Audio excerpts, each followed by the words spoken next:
દાઉદ અત્યારે બી હજી વોન્ટેડ છે, જીવે છે, મરી ગયો, કંઈ જ ખબર નથી. પણ દાઉદની ગુજરાતમાં ધરપકડ પણ થઈ હતી એવું આપણે વાત કરી, તો એ શું હતું, કોણે કરી હતી?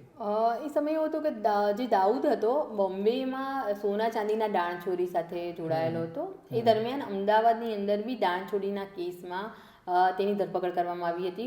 વડોદરાથી એક ધરપકડ તેની થઈ હતી અને તે સાબરમતી જેલમાં પણ એક સજા ભોગવી રહ્યો હતો. હા, અમદાવાદની 1982ની વાત છે, જ્યાં તે અમદાવાદની સાબરમતી જેલમાં સજા ભોગવી રહ્યો હતો દાણચોરી કેસમાં. ખાસ તો એની વિરુદ્ધ અત્યારે બી 3-4 એવા કેસો જે પોલીસ ચોપડે નોંધાયા છે, જે અત્યારે તેમાં વોન્ટેડ પણ છે દાઉદ. તો અત્યારે હવે લતીફનો પરિવાર શું કરે છે?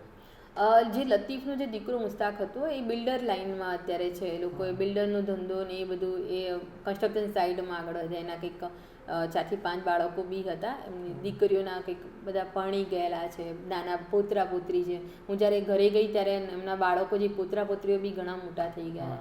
એટલે એ લોકો એક હવે નોર્મલ લાઈફ જીવી રહ્યા છે. હવે આખી વાર્તા કહીએ તો આમાં એક રિપોર્ટિંગ દરમિયાન મને એક વસ્તુ જાણવા મળી હતી કે વિવાદ પણ હતો. જો સ્પષ્ટ જો અત્યારે આપણે વાત કરીએ તો કહું, જ્યારે લતીફનું એન્કાઉન્ટર થયું ને ત્યારે એની હીરા જડિત અંગૂઠી મિસિંગ હતી.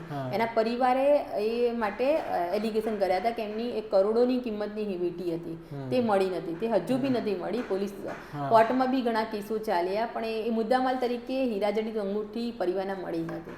એટલે આ એક વિવાદ હજુ બી સસ્પેન્સ છે. લતીફની સાથે જ ગયું જતું રહ્યું કે એને પહેરી હતી કે નહીં, એના ખરેખર હતી તો ભાઈ કોની પાસે હતી, એ રહસ્ય હજુ રહસ્ય જ રહ્યું છે.